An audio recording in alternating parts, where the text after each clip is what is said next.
Thank you for having me. And yes, that's chilling. It's refreshing, and it's necessary right now. This is like medicine to a sick, aching America, and they was just a shot in the arm that we need to have to heal. I love it.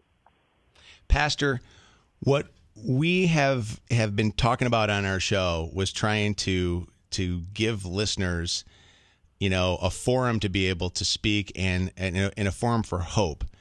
But man, it doesn't seem like there's a lot of hope out there right now, and it doesn't seem like we've had hope ever. It seems like. No, and it's been actually hopeless. Just over and over again, the repetitive uh, uh, pushback, the lack of respect for life, the lack of respect for the life of people of color, just the unfair treatment in the judicial system, the unfair treatment for young people in this country. And it's going back to the date of time to all the ancestors and old. People are just tired. And then you have the frustration with people who are Caucasian who are saying, wait a minute, I heard about this stuff, but we actually are seeing it. This ain't cool. This is not cool. And there where hope meets the hopelessness meets the fork in the road with hope. And I think today America got to choose which way it wants to go, hope or hopeless.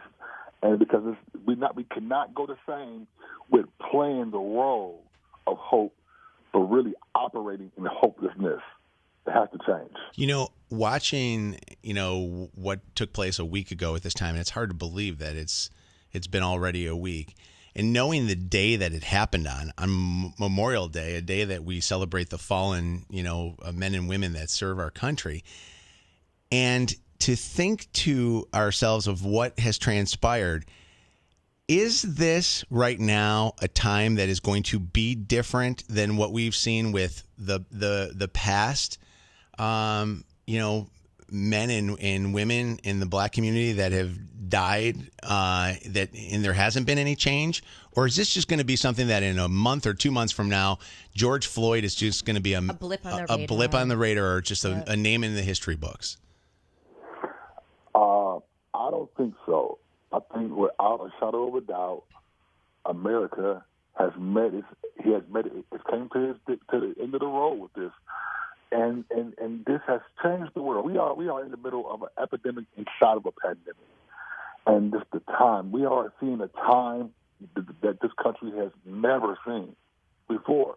And it would really behoove us to take an opportunity to change, because what would happen after something like this is something that's very, very civil that we do not want to see. I think that we're ready to wake up and have a real honest conversation about racism, about bigotry, about humanity, about living here, about children of God, and about evil, and about unfair treatment that has to be appropriately dealt with.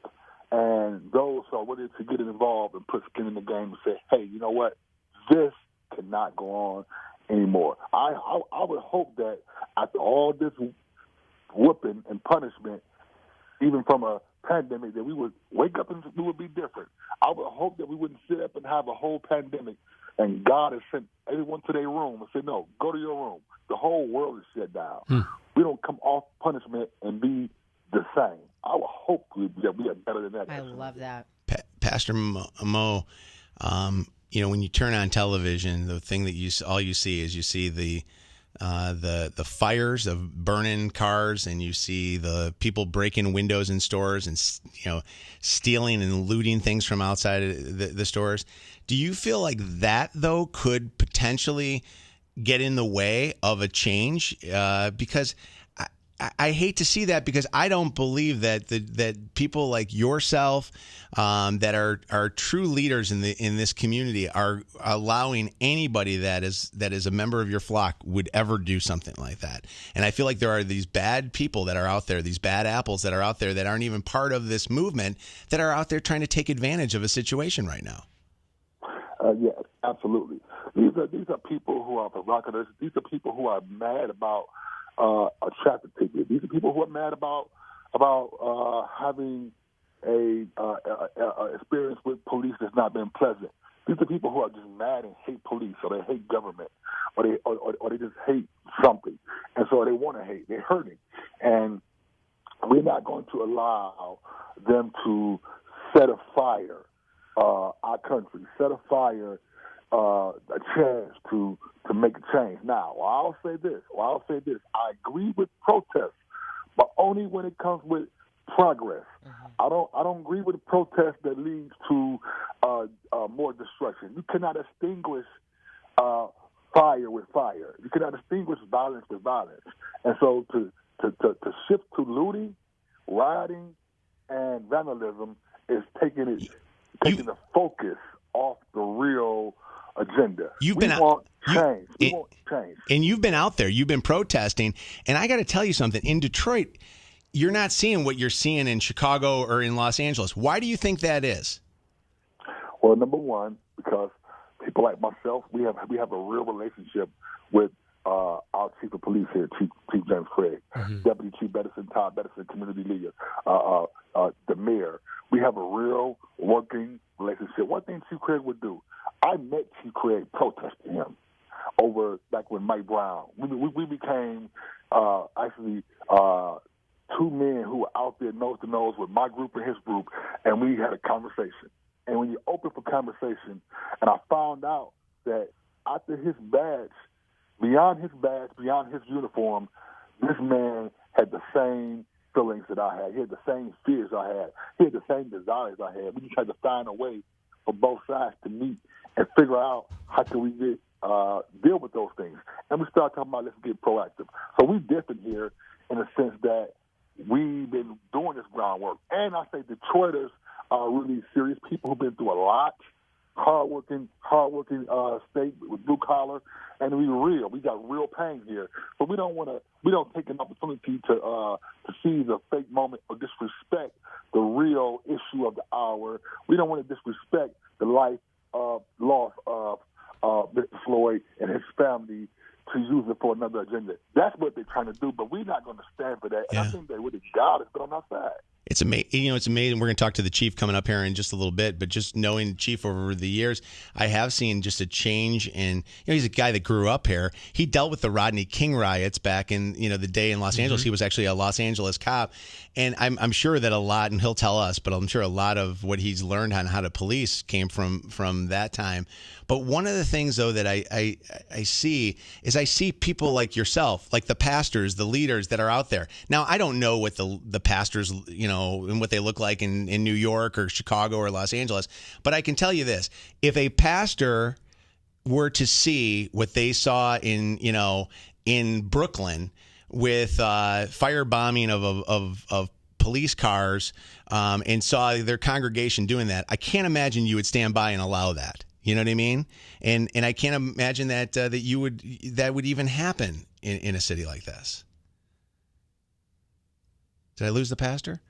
Oh, I think we did. I thought I heard a click. Yeah, I think we disconnected. Well, but that's why they call him the street sweeper, Pastor Mo. He's out there. He's not going to take any garbage. He's going to be out there with everybody, making sure everybody's behaving. I got to tell you guys that one of the things that I think that is Detroit does not ever get like. There's never the thing where people say, "Oh, it used to be, hey, the cars, we have the greatest cars in the world," and then all of a sudden, over time, everybody just craps on us on Detroit. And I truly believe that this is one of those things that I think that needs to change, like turn a corner.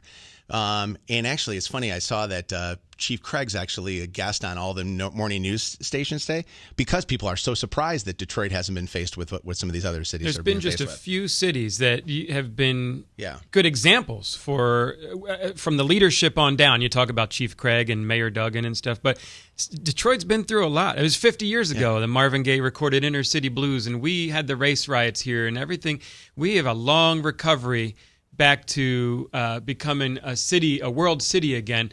But it's because of the people and the leadership from the top that I think you see now where national news is calling our leaders to say, hey, we want to figure out why isn't the whole city burning down like other places? Pastor Mo back with us this morning. By the way, I said something very eloquent, but you didn't hear it because your phone disconnected. It's our bad system that we have here, so I apologize.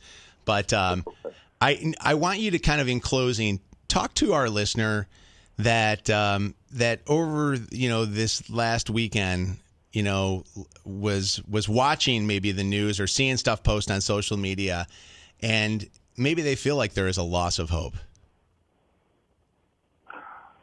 What's your question again?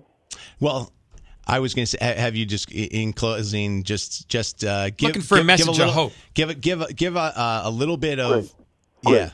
yeah. Yes. The hope I want to give is that things are changing, and Detroit is chosen to be that model. Chief Craig is chosen to be the model chief. He is so open. He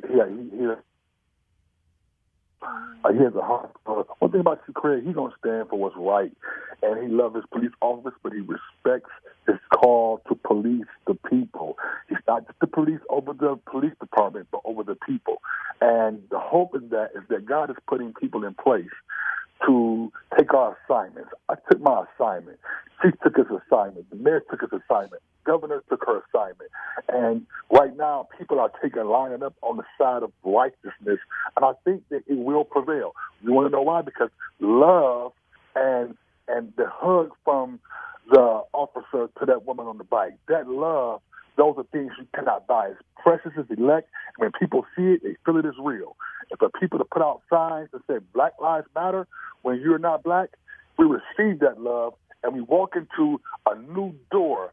America is going to wake up from all the things it went from, and I think God's going to set us on a new pedestal to walk in love, humanity, and we just at the crack of dawn of greatness. I think that now we can really change, have a real conversation, a real issue, a real deal with the elephant in the room, and now take authority over it and walk in peace with humanity. Love it. Pastor, if you ever hear anything on our show or see anything out on the streets that is turning us the wrong way, you call back, and you have our phone line here to always get in touch with us, an open line to Mojo in the Morning. I appreciate you, Pastor Mo, for going on the air with us. Mojo, I thank you for the opportunity, and I want to thank you for your conversation. It's been open and honest, and you are doing a great job, and I would take you on that offer, but you're doing a great job, man. I respect you so much and what you guys are doing.